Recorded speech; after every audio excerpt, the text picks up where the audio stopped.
Buenas tardes a don Manuel Jesús Ceballos, que nos acompaña hoy en las píldoras solidarias de educación en familia. La píldora que va a llevar a cabo es enseñar desde los sentidos para aprender mejor. Don Manuel Jesús Ceballos es doctor en pedagogía, es religioso de los Hermanos de la Salle, tiene un máster en el programa de enriquecimiento instrumental y modificabilidad cognitiva del doctor Reuben Feberstein por el Canada Research Institute de Jerusalén. Además, es coach educativo, se ha formado con el doctor Isauro Blanco Pedraza y forma parte de su equipo. También donde es profesor en la Escuela de Coaching de Sevilla, Medisur FESAC. Es profesor a la vez de la Escuela de Magisterio María Inmaculada de Antequera y además anteriormente ha ejercido responsabilidad de dirección de la red y delegado de educación en los centros de la Salle de Andalucía. Un placer compartir esta píldora con usted, don Manuel, y ya le dejamos con ella. Bueno, pues muy buenas tardes y muchas gracias por contar conmigo desde Familias Mundi, desde la Universidad Liber Cuaret, para poder poner mi granito de arena en estas píldoras solidarias. Y yo creo que también es importante saludar a todas las personas que están en conexión, ya sea desde América, desde Europa y desde toda España, ¿no? Yo creo que desde el confinamiento que estamos viviendo por culpa del coronavirus, corremos un riesgo, yo creo que todos, pero especialmente los niños y los jóvenes, de saturarnos y sobreexponernos a las herramientas digitales, sin quitarle la importancia que tienen, porque en este momento estamos conectando a través de una plataforma digital y yo diariamente en estos momentos pues también doy clases a través de plataformas digitales. Pero yo creo que no podemos perder de vista que es importantísimo, sobre todo en las primeras edades, educar desde los sentidos. Es un tema que, bueno, yo insisto muchísimo a mis alumnos de magisterio en la asignatura de Psicología del Desarrollo, desde Antequera, como hemos comentado, y es una ciudad preciosa a la que yo invito pues que vengáis a conocerla porque merece la pena. Por eso en mi píldora se titula Enseñar desde los sentidos para aprender mejor. A mí me gustaría, antes de empezar, tener el beneplácito de permitirme, antes de empezar un poco a desarrollar mi tema, el hacer una consideración que yo creo que es muy importante y que tiene que ver mucho con nuestra sociedad globalizada y tecnificada, y dentro de esta sociedad globalizada y tecnificada, algo que nosotros estamos perdiendo. Y estamos perdiendo que somos seres únicos e irrepetibles. La foto que tenéis en pantalla, bueno, pues todo el mundo sabe qué es lo que es, ¿no? Cuando se produce la fecundación humana, se producen aproximadamente unos 250 millones de espermatozoides que comienzan una carrera desenfrenada a la pasmosa velocidad de 3 milímetros por minuto. Pues bien, yo creo que todos sabemos que esos espermatozoides, al final solamente uno es capaz de lograr atravesar la membrana del óvulo y fecundar. Es decir, yo creo que esto es algo que es muy importante, el caer en la cuenta de que nosotros somos fruto de un instante. Y curiosamente, un instante antes o un instante después, pues seríamos personas totalmente distintas, incluso de otro sexo. Por eso yo creo que es importante que caigamos en la cuenta de lo maravilloso, de lo especiales y de lo único, de los únicos que somos en este mundo, porque no hay dos personas iguales, ni por dentro ni por fuera. Esto constata que, bueno, pues somos seres irrepetibles, y esta consideración de seres únicos yo creo que la estamos perdiendo, como he dicho antes, en nuestra sociedad moderna, avanzada, y sin embargo es curioso, pero en otras latitudes del planeta, que coincide además con los países pobres, países en desarrollo o en vías de desarrollo, yo creo que esto lo tienen como mucho más claro que nosotros, ¿no? Y me van ustedes a permitir pues que cuente dos pequeñas historias.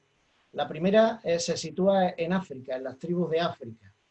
Dice que ellos tienen el convencimiento en estas tribus de que al nacer venimos del mundo de los espíritus y que cuando los espíritus llegan aquí, unos se meten dentro de los rinocerontes, otros en las jirafas, otros en los leones, y algunos espíritus especiales se meten dentro de las personas. Curiosamente, cuentan que el consejo de ancianos de estas tribus africanas, a los pocos días de nacer un crío, pues lo ponen en medio del consejo de ancianos y le suelen hacer 3 preguntas a los niños. La primera es, ¿cuál es tu don? La segunda, ¿a qué has venido a este mundo de los hombres? Y la tercera, que es maravillosa, ¿cuál es tu misión en el mundo? A mí me parece que esto es precioso. Es decir, tener la consideración de que una persona que nace tiene una misión concreta que desarrollar en el mundo. Me parece pues una idea, una visión preciosa. Y por otro lado, también otro ejemplo son las mujeres de la isla de Togo, en el Pacífico. Dicen que cuando nace un niño o una niña en esta isla, pues al poco tiempo las mujeres del poblado cogen a la mamá y al niño y se lo llevan a un claro de la selva y ponen al niño allí en medio, y resulta que en ese momento pues una de las mujeres empieza a cantar una canción, la sigue otra, otra y otra, hasta que al final entre todas componen una canción para ese niño o para esa niña. Curiosamente, esa canción se cantará cada vez que es su cumpleaños, se cantará también en los momentos en los que comete errores en la vida, se cantará también en los momentos en los que hace cosas buenas, y curiosamente, esa canción, el último día que se va a cantar es el día en que esa persona muere. No sé, creo que son 2 ejemplos que nos llevan a entender que realmente somos únicos e irrepetibles. Y me parece que son conceptos que nosotros, como decía, estamos perdiendo. La gran mayoría de las personas, cuando llegamos a este mundo, yo creo que somos como unas máquinas perfectas para aprender, salvo que vengamos con alguna discapacidad, con algún problema. Venimos dotados de unos sentidos que todos conocemos, la vista, el oído, el tacto, el gusto, el olfato, y también venimos con la capacidad de conectar emocionalmente con los demás. Es decir, que todos nacemos, yo diría que con unas potencialidades increíbles y maravillosas. Las personas que se encargan de investigar sobre psicología del desarrollo coinciden casi todas en decir que los neonatos poseen algunas habilidades visuales en el momento de nacer. Es decir, los ojos de un recién nacido son sensibles a la brillantez, las pupilas se contraen bajo la luz brillante y también se dilatan cuando hay oscuridad. Es evidente que también los recién nacidos oyen y se sobresaltan al escuchar sonidos o ruidos muy fuertes, y también se tranquilizan con sonidos de bajo tono, como puedan ser los arrullos, la música melodiosa. Tanto los sentidos del gusto como el olfato funcionan perfectamente en el momento del nacimiento. El bebé distingue perfectamente sabores dulces, salados, agrios y amargos, como se aprecia o se puede apreciar perfectamente en las expresiones faciales que muestran cuando prueban estos sabores.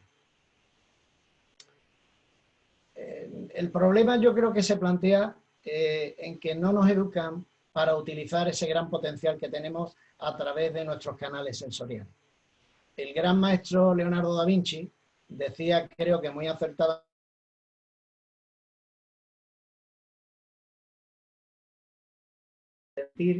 come sin saborear lo que está comiendo, se mueve sin saber lo que hace, respira sin darse cuenta de los aromas y de las fragancias que lo rodean, y lo peor de todos es que hablan sin pensar. Bueno, yo creo que en cierta manera hay que darle la razón a Leonardo da Vinci, porque muchas veces vamos por el mundo sin centrar o sin utilizar verdaderamente nuestros sentidos. Miren ustedes, el cerebro del niño comienza a desarrollarse apenas pocos días después de la concepción. Una inmensa porción del crecimiento cerebral tiene lugar antes de que el niño nazca. Y eso se produce porque primero hay una abundante creación de neuronas y en un segundo momento, pues todas las conexiones sinápticas que se producen entre esas neuronas que forman, pues entre ellas van formando esos caminos cerebrales que tenemos, ¿no? Justo antes de nacer, curiosamente, durante el primer año, se van construyendo, como digo, esos sistemas o caminos cerebrales a medida que van sobreviviendo las neuronas que se ponen en funcionamiento, es decir, que son activas, y van muriendo, por decirlo de alguna manera, aquellas otras neuronas que se utilizan con menor frecuencia. Es lo que se llama la poda neuronal. Y en los primeros años de vida se ha estudiado que se producen alrededor de unas 700 conexiones neuronales por segundo.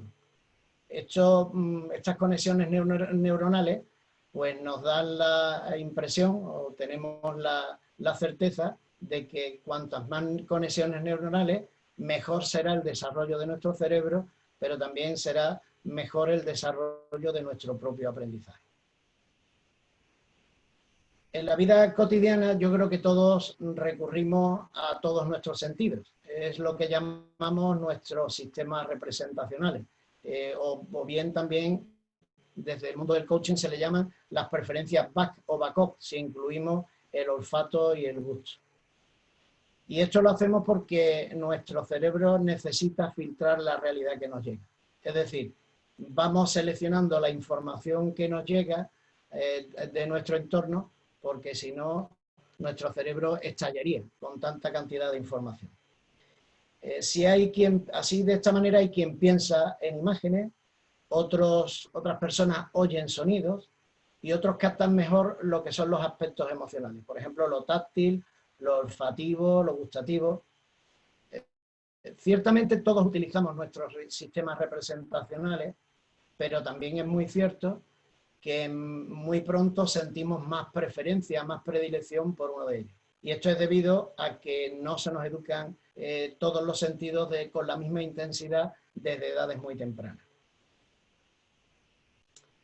Por eso yo creo que es muy importante exponer, y no se trata de sobreexponer a los niños desde muy pequeños a actividades que trabajen no solo el movimiento del cuerpo, que decía Piaget decía que el niño aprende a través del movimiento, pero sí es importante que se produzcan conexiones neuronales ricas y además que también trabajemos sensorialmente a través del tacto de distintas superficies. Incluso hay un tema que a mí me encanta, que son los masajes. Yo he tenido la suerte de actuar alguna vez en algún centro infantil y de enseñar a los niños a masajearse unos a otros, y es una experiencia increíble. Yo creo que sería muy interesante recuperar o intentar educar a nuestros alumnos para que vivamos el mundo del masaje, que yo creo que es muy importante como una forma de vivir lo sensorial, incluso que aprendan a dárselo unos a otros. También es importante que distingamos los distintos olores de la naturaleza, no sé, de plantas, de animales, ese olor característico que tiene la tierra mojada, ¿no? El petricor, que seamos capaces de oler fragancias y perfumes en distintos ambientadores, colonias, los olores domésticos,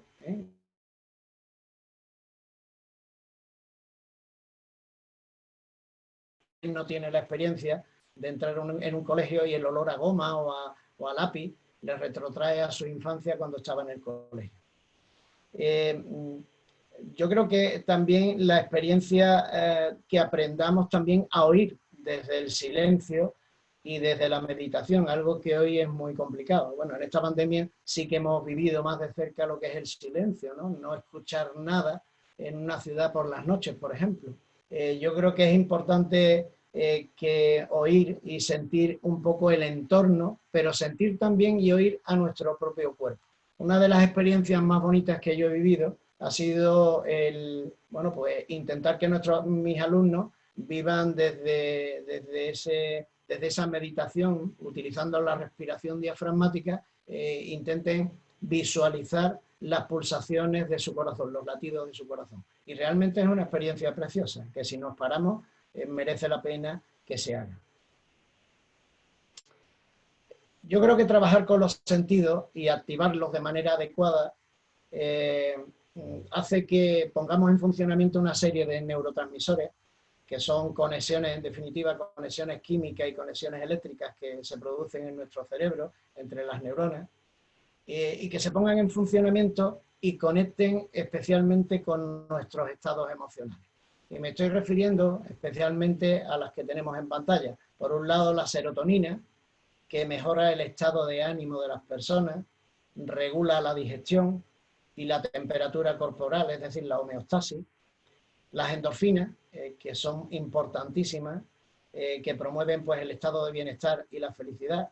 Bueno, dicen que nuestro cuerpo ya genera nuestra propia droga, una droga que nos hace felices, que son las endorfinas. Estas también se encargan de reducir el dolor y de mejorar nuestro sistema inmunitario.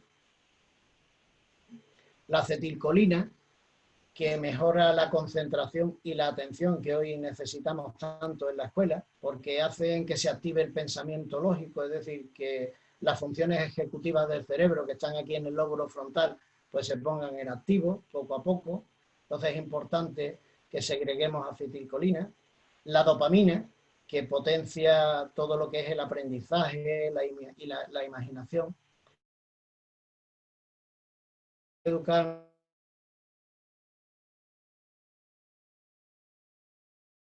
que, como llaman los científicos, la comunidad científica, es la hormona del estrés. Yo he tenido la suerte de trabajar en un hogar de menores con niños con muchísimas heridas interiores, niños que han sido maltratados, niños que han sido abusados sexualmente, y estos niños vivían pues unos grados de estrés tremendos, de estrés y de miedo. Y cuando una persona tiene miedo, pues segrega bueno, pues este cortisol que hace que bueno, pues estos estados permanezcan durante el tiempo y se queden ahí concentrados dentro de uno, ¿no? Entonces es importante no educar desde el grito, no educar desde los castigos, no sé, fuera de tono, desde los enfados, porque lo que estamos haciendo es producir cortisol en el cerebro y, como digo, esta es la hormona del estrés.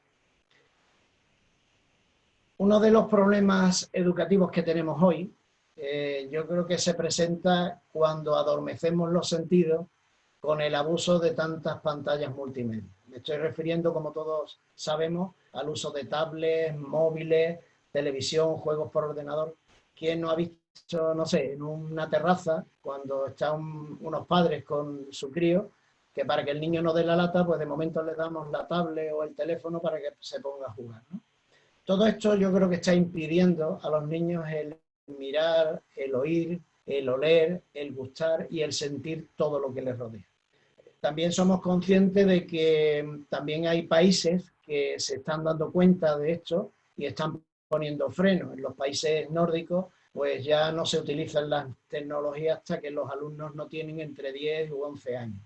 Una medida que me parece interesante porque es una forma de, bueno, pues de gestionar mejor lo que son nuestros sentidos. Y un poco para terminar este primer punto, a mí me gustaría contar una experiencia mía personal, ¿no? Cuando yo tenía entre 7 u 8 años, tuve un profesor, en aquella época, pues un profesor de los antiguos, un profesor clásico, ¿no?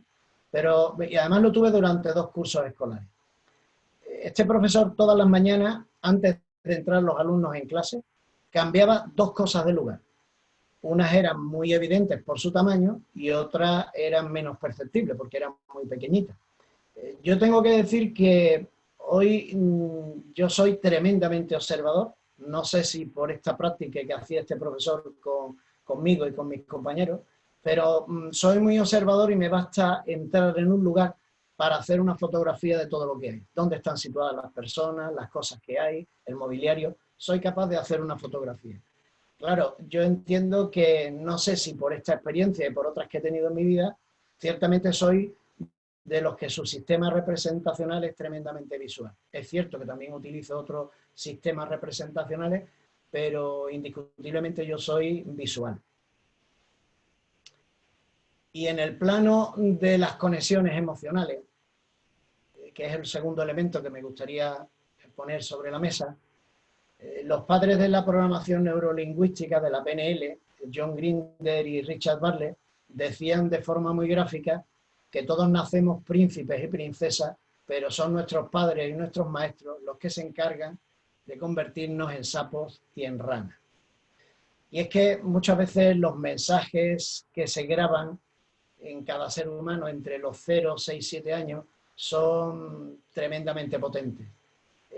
Sobre todo porque se graban en nuestro inconsciente. Muchos de estos mensajes nos hacen vivir de tal forma que se convierten en los guiones de nuestra vida. Y un ejemplo muy simple es que si a un niño se le repite continuamente una y otra vez que no hace nunca nada bien, pues ese mensaje es tan poderoso que una vez grabado en su inconsciente hará que esa persona viva el resto de su vida pensando o sintiéndose un fracasado y que nunca tendrá éxito en nada de lo que emprenda. Entonces creo que es muy importante que también fijemos nuestra atención en esas grabaciones que hacemos en las personas. Indiscutiblemente esas grabaciones no todas están hechas con mala intención, ni muchísimo menos, pero hay que tener mucho cuidado que trasladamos a los niños. Esto nos lleva a plantearnos desde los primeros años de la vida de una persona qué tipo de mensajes estamos grabando en su interior, en su inconsciente, cuáles son los valores y creencias que estamos cultivando en ellos, en nuestros niños y en nuestros jóvenes, en nuestros preadolescentes, porque tanto estos valores como las creencias se convierten en lo que yo diría que es como el andamiaje emocional que nos hará de alguna manera encarar la vida de forma positiva o de forma negativa. Y curiosamente cuando una persona vive positivamente, cuando es una persona optimista, cuando es capaz de enfrentar los problemas, las situaciones que se le presentan, pues todo se vuelve positivo. Pero cuando nos encontramos con una persona negativa, que todo está mal a su alrededor, donde los demás siempre son los malos, pues al final esas personas atraen todo lo negativo.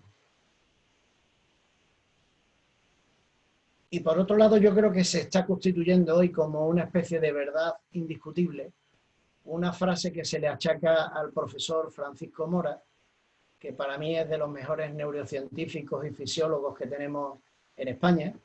Él dice que sin emoción no hay aprendizaje. Y yo estoy muy de acuerdo con esta frase, porque yo la vivo diariamente en mis clases. Yo tengo la suerte de dar clases desde secundaria, pasando por bachillerato, ciclos formativos y universidad. Y creo que esto es así. Sin emoción no se puede producir el aprendizaje. Y el esquema que tienen ustedes es muy simple, pero yo procuro llevarlo todos los días a la práctica. Y es que la emoción, el emocionar a nuestros alumnos, el sorprenderlos. Yo que tengo la suerte de trabajar, como han presentado antes, con el doctor Isauro Blanco Pedraza, él dice que una persona se juega una clase o se juega una intervención en público en los 3 primeros minutos. Y es cierto. Si tú eres capaz de entusiasmar, de sorprender, de emocionar a tus alumnos,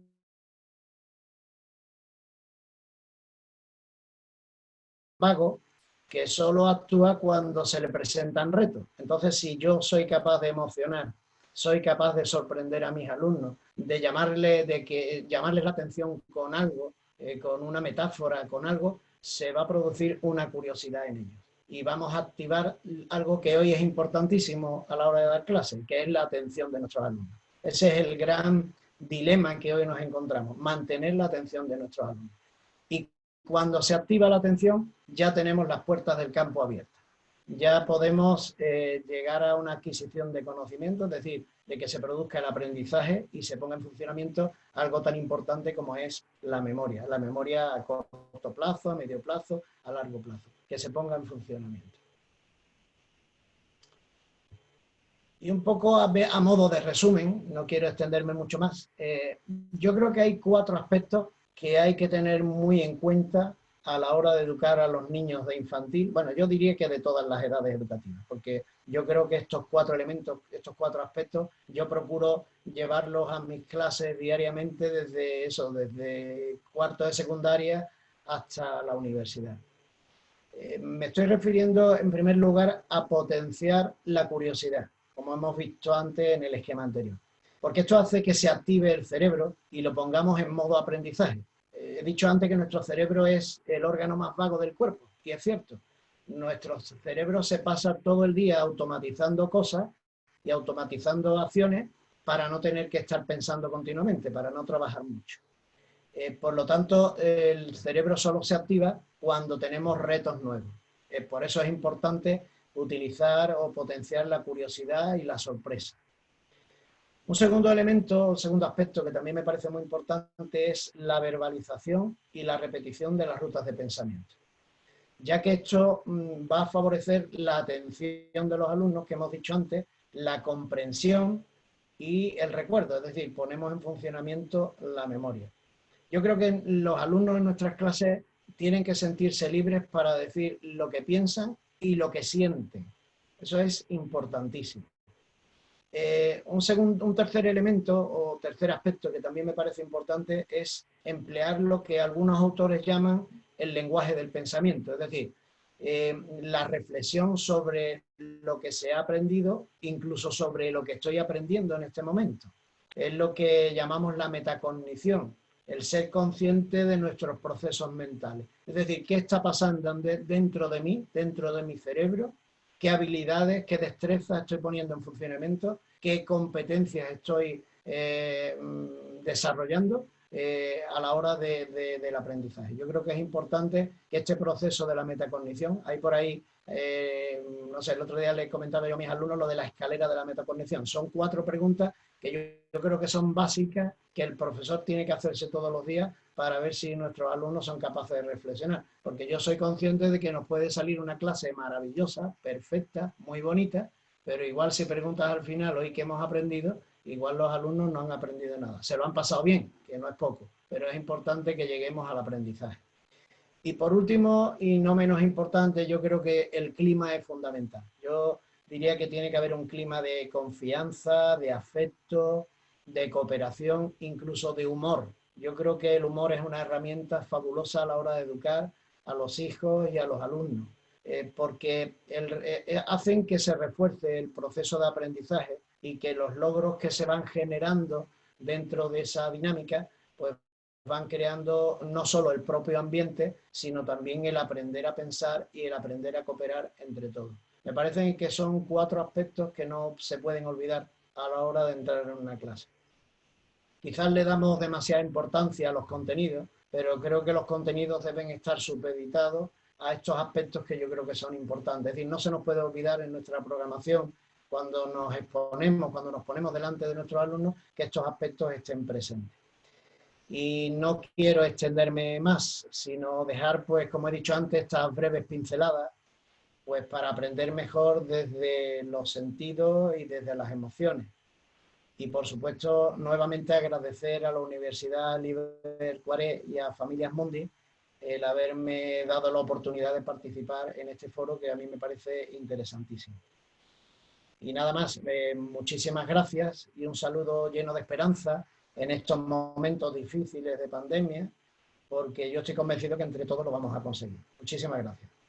Muchísimas gracias a usted, don Manuel, que ha sido un placer escucharle y me ha parecido una píldora muy interesante y con buenos consejos para ayudar a nuestros hijos a aprender y a los docentes, como es mi caso, también a poder también ayudar a nuestros alumnos con esos aspectos que creo que son importantes y que comparto con usted.